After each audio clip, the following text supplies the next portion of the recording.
Okay, I'm going to show you tonight how I make pineapple pie. Now, I really thought I had shown you this before, but I went through my catalog and sure enough, it's not there. So, hang on, because this is one easy pie to make and one delicious pie to have. We start with a 20-ounce can of crushed pineapple, juice and all. To that we add 3/4 of a cup of sugar, just regular white sugar. We add a tablespoon of lemon juice, 3 tablespoons of cornstarch,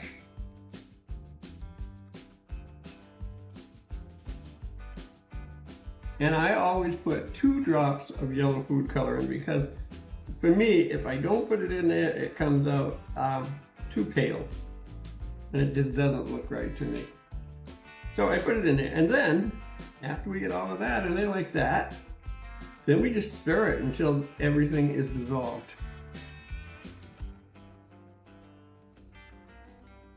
I really like this pie, and it's one of the more popular ones I make among my friends and family. So I make it fairly often. Now you want to make sure this is stirred up pretty well so that the cornstarch is evenly mixed in here. Then I've got my little burner here, and we'll turn this up all the way. So what we do now is pretty simple. We just stir this until it thickens up. I've already got my oven preheating. It's preheating to 425.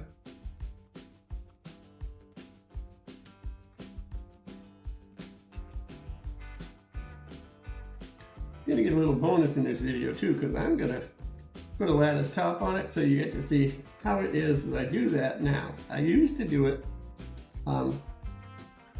with one method, and I actually did a video on that, and it works, but I used to do it on parchment paper, and the problem is when I was lining it up for the pie crust itself, I couldn't see where it was going, and I'd miss quite often. I don't do it that way anymore, and I'm going to show you how I do it. Well, this is going, starting to cook. I'm going to work on putting the pie crust in the pie pan, and I'll also be keeping an eye on that because once it starts getting really warm, you want to keep stirring it so that the sugar in it doesn't burn to the bottom of the pan, because you don't need little brown flecks of burned pineapple throughout your pie filling. Now, you can see I use store-bought pie crust. There's a couple of reasons for that. One is it's really easy, and it's quite good. And 2 is here in Puerto Rico, it is just so hot and so humid that making pie crust is really difficult. I can hear this now, so we're gonna switch over to this.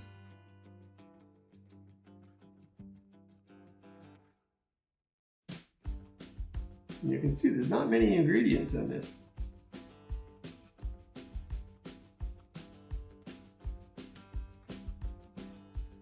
The slowest part of the whole thing is actually making the top crust.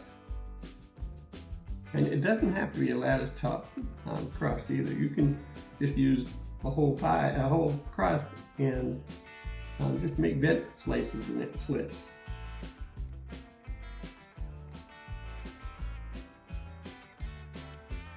Cornstarch is funny stuff because it'll be pretty liquid and you're stirring it along, and all of a sudden it's not so liquid. It's a really rapid transition from not at all thick to being thick enough to make a pie. Okay, it's getting there now.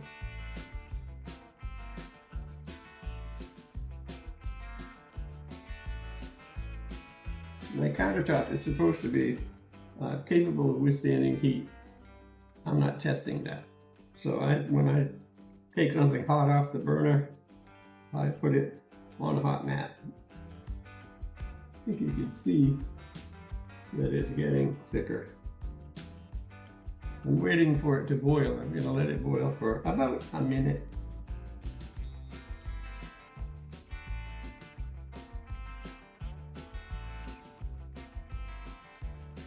Yeah, I just saw the first evidence that it's boiling. The big danger of stirring boiling pie fillings is that sometimes those bubbles burst with enough force so that it comes up and hits your hand, and it's hot. Okay, that's good enough. We'll shut the burner down, move it out of the way, and you can see that's pie filling consistency. And it'll thicken up a little bit more as it cools. Set that aside and we'll go back to fixing our pie crust. Just want to make sure it's pressed down in the pan. And at this point in time, I don't bother trimming the top edges. We will do that, but not right now. And I'm going to set that aside. And then I'm going to spread out. This is my little secret I alluded to earlier. I'm going to spread out some clear plastic wrap.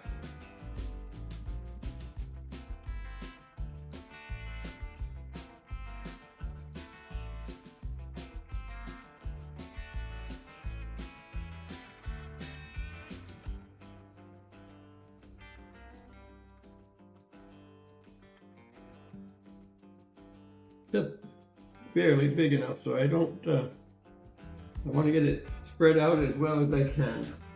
Now another little secret I learned on YouTube is when you make a lattice crust, a pizza cutter makes pretty short work of making strips.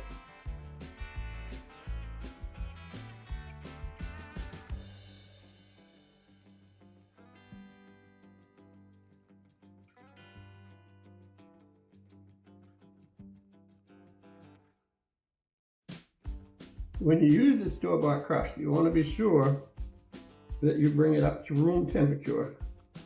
And this crust was out of the refrigerator for probably an hour and a half or 2 hours. But it's a good solid 85 degrees in here, so it warms up about as fast here as it's ever going anywhere.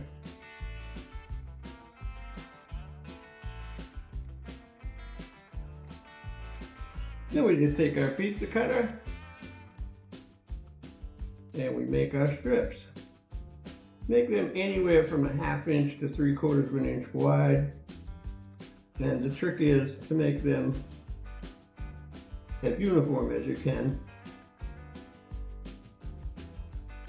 Like I say, you don't have to do this. You can just use this and put it on and crimp the edges and make some vent holes in it, and you're good to go. Alright, so we get rid of the little extra pieces, and every other strip you remove. Just set it aside because you're going to use it. But every other strip.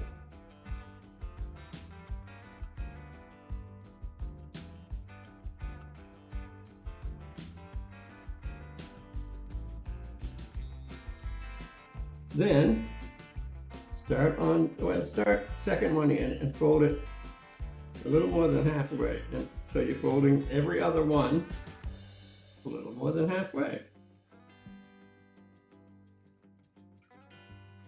Then you take your long one, put it in there and fold that back.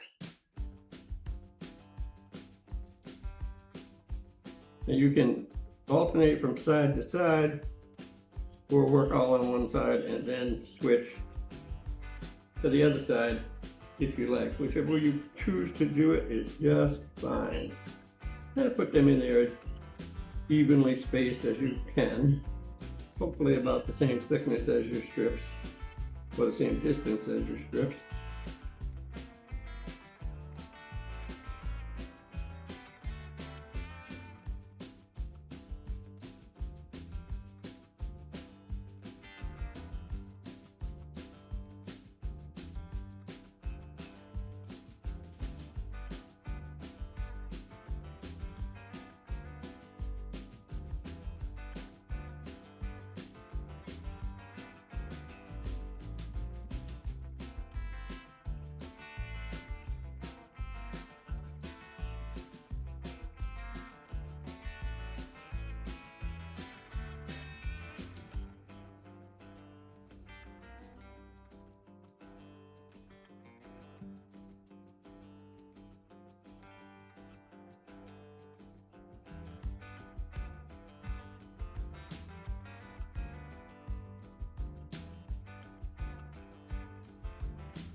And then, so that I can pick this up, take my rolling pin and very lightly give this a roll. Nothing excessive because you don't want to flatten it much. You just want to push the junctions together. So that's our top crust. Here's our bottom crust. And we're going to put our filling in the crust now.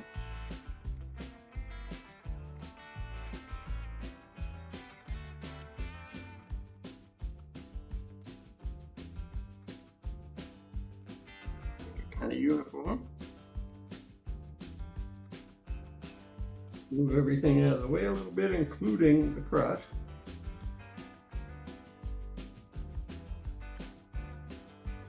So that we're closer with this when we work with it. Now, as I said before, when I worked with just parchment paper, doing this next thing was difficult. But now, because it's clear, I can see through it and I can line it up much better than I ever could before. And that's it. And then we just peel the plastic wrap off, straighten out a couple of pieces,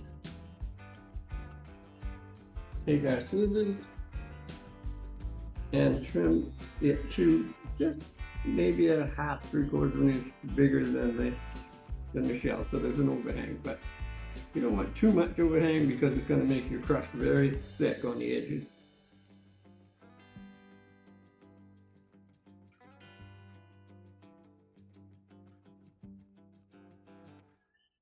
Because what we do after this is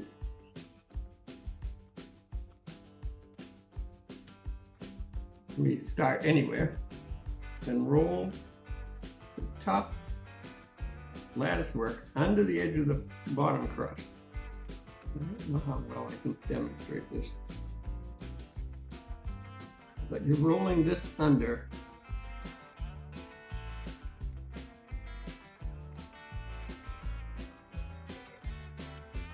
And it's going to end up with a slightly raised crust on the outside of the pie here.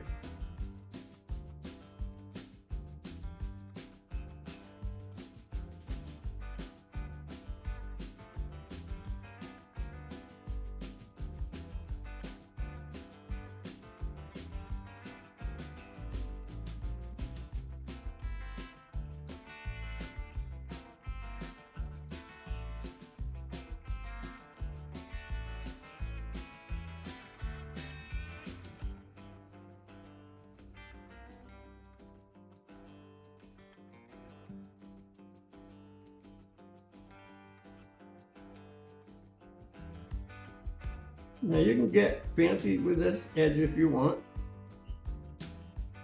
or you can just press it down a little bit with your thumbs as I'm doing. So that's what our pie looks like before it goes in the oven. And I'm going to put it on a cookie sheet, put it in the oven for, I think it's 35 minutes. I'll check that. And at 425 degrees. I'm going to put a pie shield on it, which looks like this, to keep the outer crust from burning. You'll know when this is done because when you look at it in the oven, the crust will look done. And that reminds me, I forgot one thing I was going to do. When you look at it, the crust will look done and the filling will be bubbling.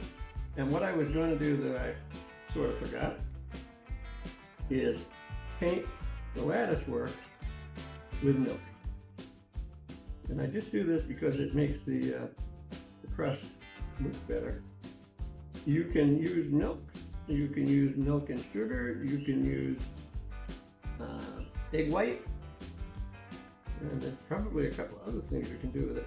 Optionally also, if you use a whole crust, I wouldn't do it with the lattice work, but if you use an entire crust or a top crust, you can sprinkle it with sugar. Personally, I don't ever do that. I don't like sugar on top of any pie. But you could do it if you like it. And this would be the time to do that. Now I don't paint the outside perimeter of it because I don't want that to brown any more than it's going to. This is all ready to go in the oven. It's going in there now, and it'll be in there for about 35 minutes.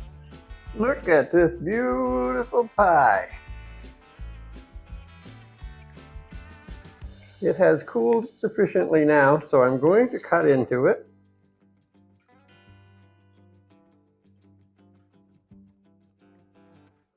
And show you just how nice this pie really is.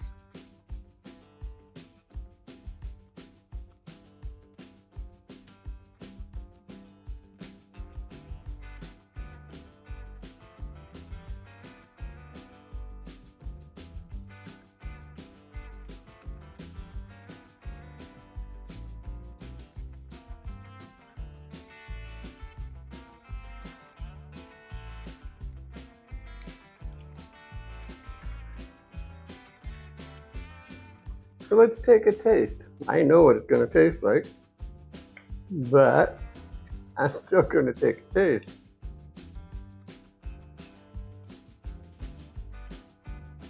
Delicious. Okay, you could see that it was easy and quick to make. It's absolutely delicious. As I said earlier, it's one of my favorite pies, top 3. If you want to see another pie that I make, check out this video.